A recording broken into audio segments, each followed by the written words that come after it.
ನಾನು ನೋಡಿ ಸಾಲಿಲ್ಲ ಸರ, ನಂದು ಬರೀ 3ನೇ ಕ್ಲಾಸ್. ಆದರೂ ಹಳ್ಳಿ ಇದು ಒಂದು ನಾವು ಹಳ್ಳಿಯಲ್ಲಿ ಹುಟ್ಟಿ ಜನಪದ ಸೊಗಡಿನಲ್ಲಿ ಇರ್ತಕ್ಕಂಥ ಬದುಕಿನಲ್ಲಿ ಇರುವಂಥದ್ರಲ್ಲಿ ನಾವು ಇಂಥ ಹಾಡುಗಳನ್ನು ಬರಿತೀವಿ ಸರ್. ಭಜನಾ ಪದ ಸ್ವಲ್ಪ, ದೊಡ್ಡ ದೊಡ್ಡ ಪದ ಸ್ವಲ್ಪ, ಸೋಬಾನ ಪದಗಳು ಬರ್ದೀನಿ, ರಿವಾಯ್ತು ಬರ್ದೀನಿ.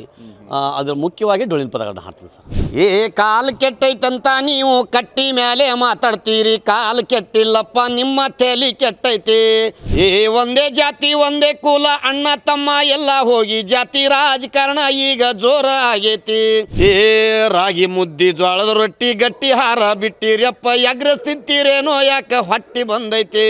ಆಮೇಲೆ ಊರು ಹೊರಗೆ ಬಂಗಾಳ ಗಿಡ ಕಟ್ಟಿ ಮ್ಯಾಗ ಹಿಂಗೆಲ್ಲ ಜನ ಕುಂತಿರ್ತಾರೆ. ಯಾರೋ ಹೋಗಾರ ನೋಡ್ಕೊಂಡು ನೋಡಿ ಕಟ್ಟಿಂಗ್ ಹಂಗೆ ಮಾಡಿ ನೋಡಿ ಎಲ್ಲ ಕಾಲು ಕೆಟ್ಟು ಹೋತಪ್ಪ ಅಂತ ಅವ್ರು ಮಾತಾಡ್ತಿರ್ತಾರೆ. ಅದೇನು ಕಾಲು ಕೆಟ್ಟಿಲ್ಲ, ನಮ್ಮ ತಲೆ ಕೆಟ್ಟಿ, ನಾವು ಕೆಟ್ಟಿವಿ, ನಮ್ಮ ತಲೆ ಕೆಟ್ಟೈತಿ ಅನ್ನುವಂಥದ್ದನ್ನು ವಿಚಾರ ಇಟ್ಕೊಂಡು ಹಾಡ ಬರೆದಿದ್ದೀನಿ ಸರ್. ನಾನು ಹಿರಿಯರ ಹಾದಿ ಒಳಗೆ ಹೆಂಗಿತ್ತಂತಂದ್ರೆ ಅವಾಗ ಒಳ್ಳೆ ಕಲ್ಲು ಒಳಗೆ ಹಿಂಡಿ ಕುಟ್ಟಿ ನಮ್ಗೆ ಆಹಾರವನ್ನು ನಮ್ಮ ತಾಯಿ ನೀಡ್ತಿದ್ಲು. ಯಾರಿಗೆ ಕಾಲ ಹಿಂಗೆ ಬದಲಾಗಂತ ಹೇಳಿಲ್ಲ. ಇದು ಹೆಂಗೆ ನಾವು ಜನ ಬದಲಾಗ್ಯದಲ್ಲ, ಎಲ್ಲ ರೀತಿ ಬದಲಾಗ್ಯವು. ಎಷ್ಟು ನಮ್ಮದು ಕೇವಲ ಒಂದು 10 ರೂಪಾಯಿ ಸಂತಿ ಮಾಡಿದ್ರೆ ಮನೆಯೆಲ್ಲ ಸಂತಿ ಆಕ್ಕಿತ್ತು. ಈಗ 10,000 ಇಟ್ಕೊಂಡೋದು ಮನೆ ಸಂತಿ ಬರಲಾರ್ದಷ್ಟು ಸಂತಿ ಬಂದೈತೆ. ಕುರುಬು ಹೂ ಕೊಟ್ಟರು ಕುಂಡ್ಯಾಗ ಇಟ್ಟಿಲ್ಲ, ಅದು ಕುರಿಮರಿ ಮ್ಯಾಗ ಇಟ್ಟಿದ್ದವ ಹಿಂದೆ ಕಂಬಳಿ ಒಳಗಂತ ತಾತ್ಪರ್ಯನ ಬಿಚ್ಚಿ ಹೇಳಿದ್ದೆ ಅಲ್ಲಿ. ಎಸ್, ಪಪ್ಪಿ ಸಿನಿಮಾ ಈಗಾಗಲೇ ಟ್ರೇಲರ್ ಮೂಲಕವೇ ರಾಜ್ಯಾದ್ಯಂತ ಸಾಕಷ್ಟು ಸದ್ದನ್ನು ಮಾಡ್ತಾ ಇರುವಂಥದ್ದು. ಆ ಸಿನಿಮಾದಲ್ಲಿ ಕೆಲವೊಂದಿಷ್ಟು ಸಾಂಗ್ಗಳಿದ್ದಾವೆ. ಅದರಲ್ಲೂ ಪ್ರಮುಖವಾದಂಥ ಸಾಂಗು ಅಂತಂದರೆ ತೆಲಿ ಕೆಟ್ಟೈತಿ ನಿಮ್ಮ ಕಾಲು ಕೆಟ್ಟಿಲ್ಲ ಅನ್ನುವಂಥ ಒಂದು ಸಾಂಗ್ ಇದೆ ಅಲ್ಲ. ಉತ್ತರ ಕರ್ನಾಟಕ ಭಾಗದ ಸಾಂಗನ್ನು ಅದ್ಭುತವಾಗಿ ಹಾಡಿದಂಥ ವ್ಯಕ್ತಿ ನಿಂಗಣ್ಣ ಡೋಣಿ ಅಂತ. ಸೊ ಸದ್ಯಕ್ಕೆ ನಮ್ಮ ಜೊತೆ ಇದ್ದಾನೆ, ಅವ್ರನ್ನ ಮಾತಾಡ್ತಾ ಹೋಗೋಣ. ಅಣ್ಣ, ಭಾರಿ ಹಾಡಿರಿ, ಭಾಳ ಅದ್ಭುತವಾಗಿ ಬಂದೈತಿ. ಏನು ಹೇಳ್ತೀರಿ ಹಾಡದ ಬಗ್ಗೆ? ಸರ, ಈ ಹಾಡನ್ನು ನಾನು ಆಲ್ರೆಡಿ ಮೊದಲ ಹಾಡ್ತಿದ್ದೆ. ಸುಮಾರು 2 ವರ್ಷದಿಂದ ಹಾಡು ಬರೆದಿದ್ದೆ. ಅಲ್ಲೇ ನಮ್ಮ ಹಳ್ಳಿ ಜಾತ್ರೆ ಮತ್ತು ಹಬ್ಬ ಇಂಥಲ್ಲೆಲ್ಲ ಹಾಡ್ತಿದ್ದೆ. ಅವಾಗ ಇಲ್ಲಿ ಈ ಹಾಡನ್ನು ಸಾಮಾಜಿಕ ಜಾಲತಾಣದೊಳಗೆ ಗುರುತಿಸಿ ಈ ಹಾಡನ್ನು ನಮ್ಮ ಸಿನಿಮಾಕ್ಕೆ ಹಾಡ್ರಿ ಅಂತ ಹೇಳಿದಾಗ ಬಂದು ಹಾಡಿನ ಸರ. ಈ ಹಾಡಿಗೆ ಎಲ್ಲ ಕಡೆಯೂ ಭಾಳ ಜನ ಪ್ರೋತ್ಸಾಹ ನೀಡಕ್ಕೆ ಭಾಳ ಮೆಚ್ಚುಗೆ ಆಗೈತೆ ಸರ್. ಭಾಳ ಮೆಚ್ಚುಗೆ ಐತಿ. ಸಾಕಷ್ಟು ಜನ ಕೇಳಿ ಭಾಳ ಫೋನೂ ಮಾಡ್ತಾರೆ ಸರ್ ನನಗೆ, ಇಂಥ ಹಾಡು ಇನ್ನೂ ಬರೀರಿ, ಇನ್ನೂ ಹೆಚ್ಚು ಹಾಡು ರಚನೆ ಮಾಡಿರಿ ಅಂತೇಳಿ ಸರ್. ನಾನು ನೋಡಿ ಸಾಲಿಲ್ಲ ಸರ, ನಂದು ಬರೀ 3ನೇ ಕ್ಲಾಸ್. ಆದರೂ ಹಳ್ಳಿ ಇದು ಒಂದು ನಾವು ಹಳ್ಳಿಯಲ್ಲಿ ಹುಟ್ಟಿ ಜನಪದ ಸೊಗಡಿನಲ್ಲಿ ಇರ್ತಕ್ಕಂಥ ಬದುಕಿನಲ್ಲಿ ಇರುವಂಥದ್ರಲ್ಲಿ ನಾವು ಇಂಥ ಹಾಡುಗಳನ್ನು ಬರಿತೀವಿ ಸರ್. ಅಂದ್ರೆ ಈ ಹಳ್ಳಿ ಸೊಗಡ ಇವೆಲ್ಲ ನೋಡಿದಾಗ ನಮಗೆ ಆ ಜಾನಪದ ಆಗಿರ್ಬೋದು, ಈ ಡೊಳ್ಳಿನ ಪದ ಆಗಿರ್ಬೋದು, ಯಾವ ಡೊಳ್ಳಿನ ಪದ ಹಾಡ್ತಿರೋ ಜಾಸ್ತಿ, ಯಾವ ಪದ ಹಾಡ್ತೀರಿ ನೀವು? ಸರ್, ನಾನು ಭಜನಾ ಪದ ಸ್ವಲ್ಪ, ದೊಡ್ಡ ದೊಡ್ಡ ಪದ ಸ್ವಲ್ಪ, ಸೋಬಾನ ಪದಗಳು ಬರ್ದೀನಿ, ರಿವಾಯ್ತು ಬರ್ದೀನಿ. ಅದ್ರ ಮುಖ್ಯವಾಗಿ ಡೊಳ್ಳಿನ ಪದಗಳನ್ನ ಹಾಡ್ತೀನಿ ಸರ್.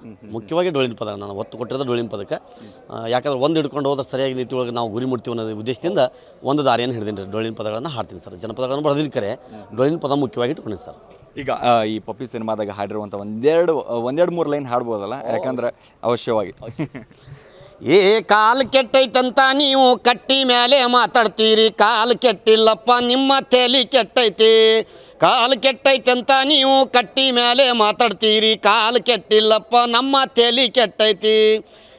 ಒಂದೇ ಜಾತಿ ಒಂದೇ ಕುಲ ಅಣ್ಣ ತಮ್ಮ ಎಲ್ಲ ಹೋಗಿ ಜಾತಿ ರಾಜಕಾರಣ ಈಗ ಜೋರ ಆಗೈತಿ. ಒಂದೇ ಜಾತಿ ಒಂದೇ ಕುಲ ಅಣ್ಣ ತಮ್ಮ ಎಲ್ಲ ಹೋಗಿ ಜಾತಿ ರಾಜಕಾರಣ ಈಗ ಜೋರ ಆಗೈತಿ. ಸತ್ಯದ ತಲೆ ಮ್ಯಾಗ ಸುಳ್ಳು ಹೋಗಿ ನಿಂತಗೊಂಡ ಮಾಯದ ಗಾಳಿಯ ಬಿಸಕತ್ತೈತಿ. ರಾಗಿ ಮುದ್ದಿ ಜೋಳದ ರೊಟ್ಟಿ ಗಟ್ಟಿ ಹಾರ ಬಿಟ್ಟಿರಪ್ಪ, ಎಗ್ರಸ್ತಿತ್ತೀರೇನೋ ಯಾಕೆ ಹೊಟ್ಟಿ ಬಂದೈತಿ. ಸಣ್ಣ ಸಣ್ಣ ಹುಡುಗರೆಲ್ಲ ಎಣ್ಣೆ ಹೊಡಿಯಕತ್ತಾರಪ್ಪ, ಹಾಲು ಮೊಸರು ಅಂದ್ರೆ ಇವಕ್ಕೆ ವಾಂತಿ ಬರ್ತೈತಿ. ಕಾಲು ಕೆಟ್ಟೈತಂತ ನೀವು ಕಟ್ಟಿ ಮೇಲೆ ಮಾತಾಡ್ತೀರಿ, ಕಾಲು ಕೆಟ್ಟಿಲ್ಲಪ್ಪ ನಮ್ಮ ತಲೆ ಕೆಟ್ಟೈತಿ. ಅಂದ್ರೆ ಈ ಕಾಲು ಕೆಟ್ಟಿಲ್ಲಪ್ಪ ತಲೆ ಕೆಟ್ಟೈತಿ, ಕಟ್ಟಿ ಮೇಲೆ ಕೂತು ಮಾತಾಡ್ತೀರಿ ಅನ್ನೋದು ಈ ಲೈನ್ಗಳನ್ನು ನೋಡಿದಾಗ ಹಿಂಗೆ ನಾ ಬರೀಬೇಕು ಅಂತದ್ದು ಯಾಕೆ ಅನಿಸ್ತು ಅಂತ ಸರ. ನಮ್ಮಲ್ಲಿ ಕಟ್ಟಿ ಮ್ಯಾಗ, ದೇವ್ರ ಗುಡಿ ಕಟ್ಟಿ ಮ್ಯಾಗ, ಆಮೇಲೆ ಊರು ಹೊರಗೆ ಬಂಗಾಳ ಗಿಡ ಕಟ್ಟಿ ಮ್ಯಾಗ ಹಿಂಗೆಲ್ಲ ಜನ ಕುಂತಿರ್ತಾರೆ. ಯಾರೋ ಹೋಗಾರ ನೋಡ್ಕೊಂಡು ನೋಡಿ ಕಟ್ಟಿಂಗ್ ಹಂಗೆ ಮಾಡಿ ನೋಡಿ ಎಲ್ಲ ಕಾಲು ಕೆಟ್ಟು ಹೋತಪ್ಪ ಅಂತ ಅವ್ರು ಮಾತಾಡ್ತಿರ್ತಾರೆ.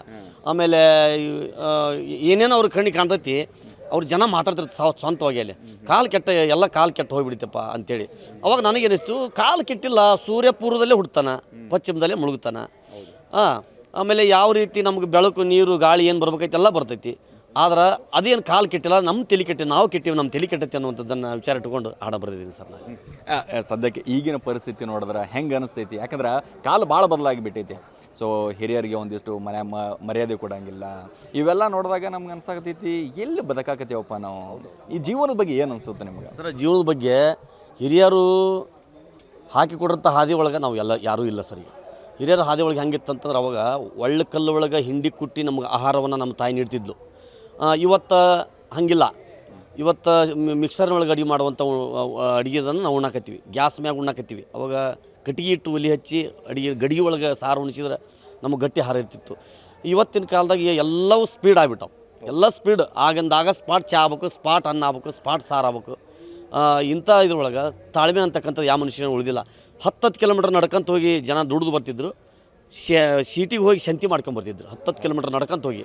ಈಗ ಹಾಗಿಲ್ಲ, 10 ನಿಮಿಷನಾಗ ಬೈಕ್ ಹಿಕ್ ಹೊಡೆದು ಸಿಟಿ ಒಳಗಿರೋ ಬೈಕು, ಅಂಥ ಸ್ಪೀಡ್ ಕಾಲ ಬಂದಿದ್ದರಿಂದ ಇದು ನಮ್ಮ ಒಂದು ನಡವಳಿಕೆ, ಇದು ಕಾಲದ್ದು ತಪ್ಪಿಲ್ಲ. ಯಾರಿಗೆ ಕಾಲ ಹಿಂಗೆ ಬದಲಾಗಂತ ಹೇಳಿಲ್ಲ. ಇದು ಹೆಂಗೆ ನಾವು ಜನ ಬದಲಾಗ್ಯದಲ್ಲ, ಎಲ್ಲ ರೀತಿ ಬದಲಾಗ್ಯವು. ಜೀವನ ಮಾಡೋದಕ್ಕೆ ಕಷ್ಟ ಆಗೈತಿ ಈಗಾಗಲ್ಲ. ಎಲ್ಲ ಇತ್ತಿತ್ತಾಗ ದುಬಾರಿ ಕಾಲ, ದುಬಾರಿ ದುನಿಯಾ.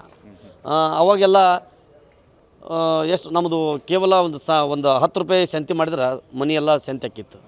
ಈಗ 10,000 ಇಟ್ಕೊಂಡೋದು ಮನೆ ಸಂತಿ ಬರಲಾರ್ದಷ್ಟು ಸಂತಿ ಬಂದಿರ್ತೈತಿ, 2 ಸಾಮಾನು ಬರ್ತಾವೆ. ಅಂಥ ಒಂದು ದುಬಾರಿ ಬಡವರು ಮತ್ತು ರೊಕ್ಕ ಇಲ್ದವ್ರು ಬದುಕೋದು ಭಾಳ ಕಷ್ಟ ಈಗಿನ ಕಾಲದೊಳಗೆ. ಈಗ ನಾವೊಂದು ಕೇಳ್ಪಟ್ಟೆ, ಒಂದು ತುಲಿ ಬಂಗಾರ ಗೆದ್ದೀರಂತ ಒಂದು ಹಾಡ ಹಾಡಿ ನಮ್ಮ ಉತ್ತರ ಕರ್ನಾಟಕ ಭಾಗದಾಗ ಯಾವ ಹಾಡ ಹಾಡಿದ್ರಿ, ಅದು ಯಾವುದೋ ಅಂತ? ಸರ್, ಒಂದು ರಾಜ್ಯ ಮತ್ತು ಒಂದು ಕುರಿಗಾರನ ಕಥೆಯನ್ನು ಹೇಳಿದ್ದು ಸರ್ ಅಲ್ಲಿ. ಅಂದ್ರೆ ಈ ಒಂದು ಸತ್ಯವನ್ನು ಘಟನೆಯನ್ನು, ಅಂದ್ರೆ ಕುರುಬಗೆ ಹೂ ಕೊಟ್ಟರು ಕುಂಡ್ಯಾಗಿಟ್ಟಾನ ಅಂತ ಒಂದು ಎಲ್ಲ ಮಾತಾಡ್ತಾರೆ ಸರ್ ಹಳ್ಳಿ ಒಳಗೆ. ಅದು ಕುರುಬು ಹೂ ಕೊಟ್ಟರು ಕುಂಡ್ಯಾಗಿಟ್ಟಿಲ್ಲ, ಅದು ಕುರಿಮರಿ ಮ್ಯಾಗ ಇಟ್ಟಿದ್ದವ ಹಿಂದೆ ಕಂಬಳಿ ಒಳಗಂತ ತಾತ್ಪರ್ಯನ ಬಿಚ್ಚಿ ಹೇಳಿದ್ದೇನೆ ಅಲ್ಲಿ. ಹಾಗಾಗಿ ಅದ ವಿಷಯವನ್ನು ಅವರು ಮೆಚ್ಚಿ ಒಂದು ತೊಲಿ ಬಂಗಾರವನ್ನು 40 ಕಲಾ ತಂಡ ಕುಡಿದ್ವು ಸರ್. 40 ಕಲಾ ತಂಡೊಳಗೆ ಈ ಒಂದು ಸಬ್ಜೆಕ್ಟಿಗೆ ನಮ್ಮ ಹಾಡು, ನಮ್ಮ ತಾಳ, ನಮ್ಮ ಡೊಳ್ಳಿನ ಗತ್ತಿಗೆ ಮೆಚ್ಚಿ ಒಂದು ತೊಲಿ ಬಂಗಾರವನ್ನು ಕೊಟ್ಟರು ಸರ್.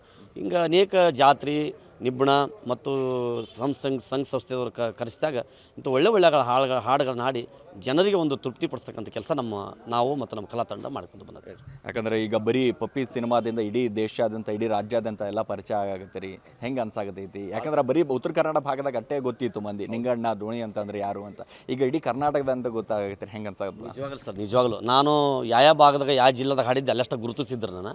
ಈ ಪಪ್ಪಿ ಸಿನಿಮಾದ ಒಳಗೆ ಈ ಹಾಡಿಂದ ಇದು ಎಲ್ಲ ಕಡೆ ಸಾಕಷ್ಟು ವೈರಲ್ ಆಗಿಂದ ಇಡೀ ರಾಜ್ಯಾದ್ಯಂತ ನನಗೆ ಫೋನ್ ಬರೋದು ಮತ್ತು ನನಗೆ ಒಳ್ಳೆ ಒಂದು ಹೆಸರು ಬಂದೈತೆ ಅನ್ನುವಂಥದ್ದನ್ನು ನಾನು ಮರೆಯಕ್ಕಿಲ್ಲ ಸರ್. ಇನ್ನೂ ಇವತ್ತಿಗೆ ಕೂಡ ಫೋನ್ ಬರ್ತವೆ ಸರ್ ನನಗೆ, ಒಳ್ಳೆ ಹಾಡು ಹಾಡಿರಪ್ಪ, ಚೆನ್ನಾಗಿ ಬರ್ದಿರಿ, ಚೆನ್ನಾಗಿ ಬರೀರಿ, ಇನ್ನೂ ಇಂಥ ಜನಪದ ನಿಮ್ಮಿಂದ ಉಳಿಲಿ, ನಿಮ್ಮಂಥ ಕಲಾವಿದರಿಂದ ಇನ್ನು ಜನಪದ ಸಾಹಿತ್ಯ, ಜನಪದ ಸಂಗೀತ ಉಳಿಲಿ, ಇಂಥ ಮೂಲಭೂತ ನಮ್ಮ ಹಳ್ಳಿ ಸೊಗಡು ಉಳಿಲಿ ಅನ್ನುವಂಥದ್ದನ್ನು ಜನರು ಇವತ್ತು ನಾನು ಕೂಡ ಮಾತಾಡ್ತಾರೆ ಸರ್. Thank you Ranganna. ಒಳ್ಳೆಯದಾಗಲಿ ನಿನಗೆ. ಈ ಸಿನಿಮಾದಿಂದ ಆಗಲಿ ಉತ್ತರ ಕರ್ನಾಟಕ ಭಾಗದಾಗ ಆಗಿರ್ಬೋದು, ರಾಜ್ಯದಾಗ ಆಗಿರ್ಬೋದು, ಒಳ್ಳೆಯದಾಗಲಿ. ಒಳ್ಳೆ ಸಿನಿಮಾಗಳಲ್ಲಿ ಕೂಡ ಒಳ್ಳೆ ಚಾನ್ಸ್ ಸಿಗಲಿ ಹಾಡ್ಲಿಕ್ಕೆ ಅಂತ. Thank you. ಎಸ್, ನೋಡಿದ್ರಲ್ಲ, ಪಪ್ಪಿ ಸಿನಿಮಾದ ಒಂದು ಅದ್ಭುತವಾದಂಥ ಸಾಂಗ್ ಹಾಡಿದಂಥ ನಿಂಗಣ್ಣ ಡೋಣಿ ಅವರು ಭಾಳ ಅದ್ಭುತವಾದಂಥ ಸಂಗೀತ ಸಾಹಿತ್ಯದ ಮೂಲಕ ಈಗ ಹೆಸರು ಕೇವಲ ಉತ್ತರ ಕರ್ನಾಟಕದ ಮಾತ್ರ ಅಲ್ಲ, ಇಡೀ ರಾಜ್ಯದಂಥ ಅವ್ರ ಹೆಸರು ಬೆಳಗಲಿ ಅಂತ ಹೇಳ್ತಾ ಕ್ಯಾಮ್ರಾ ಪರ್ಸನ್ ಮಹೇಶ್ ಜೊತೆ ನಾನು ಸಿರಾಜ್ ವಾಲಿಕರ್, ಸ್ಪೀಡ್ ನ್ಯೂಸ್ ಕನ್ನಡ, ಬೆಂಗಳೂರು.